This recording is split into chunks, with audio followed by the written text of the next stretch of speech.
yogis. I thought today I would share with you probably the most important pose in my practice currently, and that is a supported back bend. It is so important. It's something I do every day, at least 5 minutes a day, if not a few times a day for 5 minutes a day, depending on what my day looks like. You might find it has a similar benefit for you. You're going to need a couple of blocks. I happen to have cork blocks because I love them, and they give you a little bit more oomph, a little bit more opening without having to have extra effort going into the pose. But if the only thing that you have are the foam blocks in your yoga arsenal, by all means use them. They will still give you a fantastic supported back bend. I'm going to walk you through 2 different levels for this pose. The first one will be a little bit more gentle. So if you know that the muscles of your chest across the front of your shoulders are very short, very tight, if you know that your upper back is not going to be particularly excited about moving, this will be the option for you. What you'll do, take block number 1, put it in its lowest height. Have the long edge of the block parallel to the short edge of your mat. And this means that the block ends up perpendicular to where your spine runs. Second block is going to go in the middle height, about 5 or so inches above block number 1. This block is going to hold your head in a moment. The most important thing about this block is that it always stays flush with the floor. Otherwise, your poor neck muscles are going to have to do work, and we want them to have a chance to relax as well. Now, coming into the pose at first can feel like a little bit of guesstimate. Eventually, when we lie back, you want the bottom edge of the first block to end up at the bottom edge of your shoulder blades. So you might have to sit up a few times, move your bum a little bit closer, move your bum a little bit further away from that block until you find your sweet spot. And then it becomes second nature and is so easy to get into. So I'm going to go with my guesstimate first. I'll be a few inches in front of this block. And then as I lay down, I'm going to find that the bottom edge of my shoulder blades, yeah, right there's the sweet spot, is at the bottom edge of the block. And then as I lay back, ponytails can get in the way, so maybe move that out and make sure my head can rest without moving the block from being flush with the mat. Now, if your low back happens to be really tender, there's no problem with leaving the knees bent.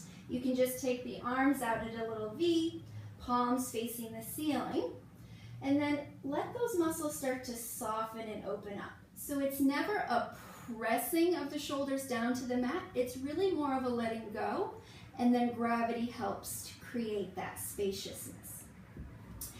If your low back feels awesome today, then take your legs out long. Big toes will touch one another. There's a little bit of space in between the heels. Imagine that you have a couple of bags of sand that are pressing your thighs down into the mat. Then imagine that the soles of your feet can press evenly into a wall. You don't have to use your imagination. You could literally do this at the wall as well. Your big toe, the space right beneath it, has to push a little bit more into your imaginary wall than your pinky toe right underneath it. So you might hang out here for a few moments. I like to set the timer on my phone for 5 or 6 minutes and then feel like a new person when I am all done. You might want to start with a minute or so at first and then gradually build from there. To come out of the pose, I'll bend my knees, plant my feet, and roll over to the side. Now, if that doesn't feel like a lot's happening, or you already know that you have some openness in your chest and shoulders, what you can do is take each block, raise it 1 notch. So I'm going to go middle for under my shoulder blades, and then go tallest to support my head. The rest is the same. Kind of do your guesstimate. How far in front of the blocks do you need to be? So that as you recline, bottom edge of the blocks hits bottom edge of shoulder blade. Second block supports the head, but without the block tipping, make sure you can still be flush with the floor. Low back tender, maybe leave the knees bent, feet planted.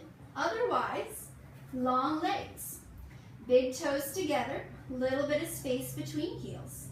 Imaginary sandbags pushing the thighs down. Imaginary wall in front of you. Ball of the foot right underneath the big toe, pressing way forward into your imaginary wall. Arms at a bit of an angle, palms face up.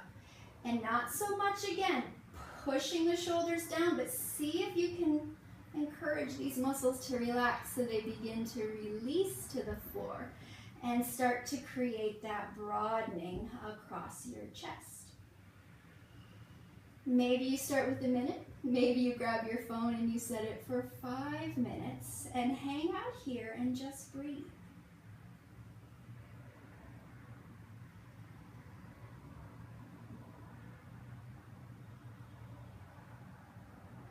And when you're all done, bend the knees, roll yourself over, and come on up into seated. So I hope you enjoyed that quick little tutorial into a supported back bend. Try to make it a daily part of your practice, even if it's just for a few minutes, and especially if those few minutes are after you've spent a day at a desk or at a car or looking at some little device. I think you're going to find that your shoulders, your upper back, and your chest are going to be very much happier with you. Namaste.